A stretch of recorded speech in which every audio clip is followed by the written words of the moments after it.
You're watching Dukascopy TV. I'm Elaine Stenson. The Mexican currency has slipped 1.7% since December 18th, when the Fed said it would cut monthly asset purchases by $10 billion to $75 billion as the US economy improved.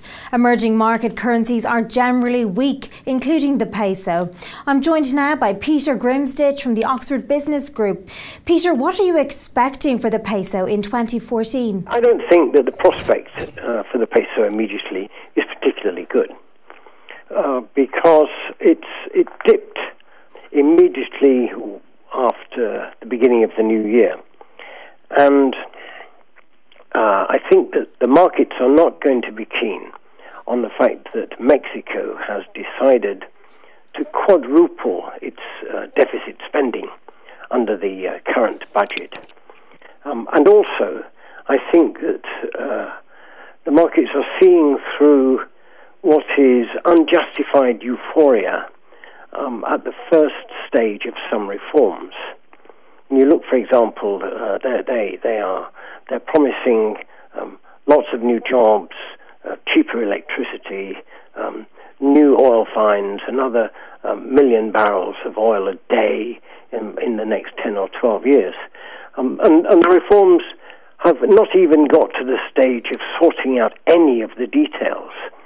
So I think there's an awful lot of work to be done in Mexico yet, and I can't see any reason to be particularly optimistic about a strong peso. Mexico's finance minister said last week that higher public and social investment in Mexico's 2014 budget should help boost economic growth next year. How do you respond to this? Well, I respond by saying that yes, ultimately that will go through. And I see a game of politics being played out rather than a game of sensible economics. Yes, indeed, the move towards investment in the social infrastructure of the country will pay off in the medium and long term. I can't see it translating into immediate growth and immediate benefits. It's all very premature, the comments on the good and beneficial effects of economic policy. The government will try to jumpstart the economy and avoid another year of very low growth with additional spending.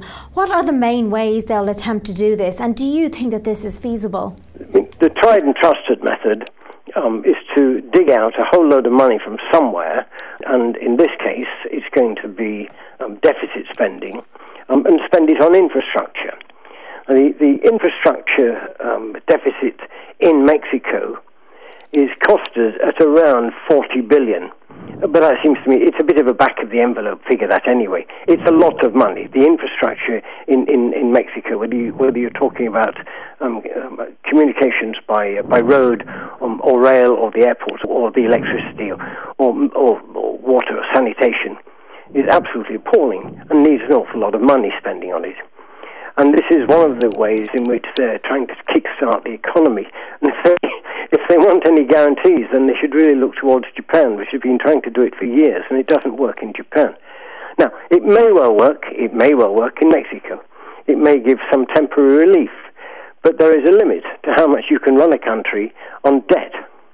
And the efforts of the government these past few months in trying to raise more money, in trying to reform the tax system, show what a politically fractious place Mexico is.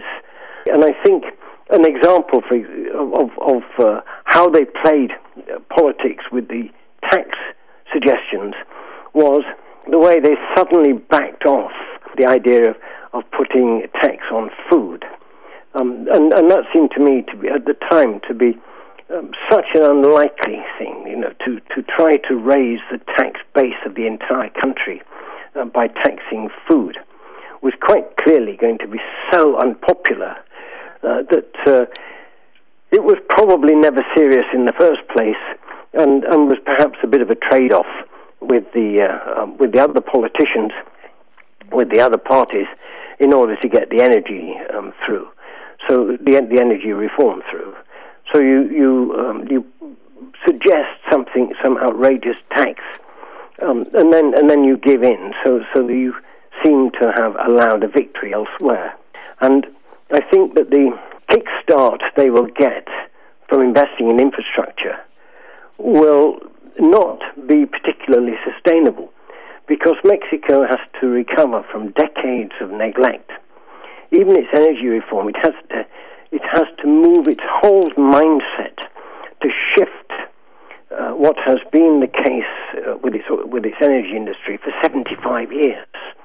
And as I said just now, the benefits are not going to come through in just months or a couple of years. It's going to take a long time.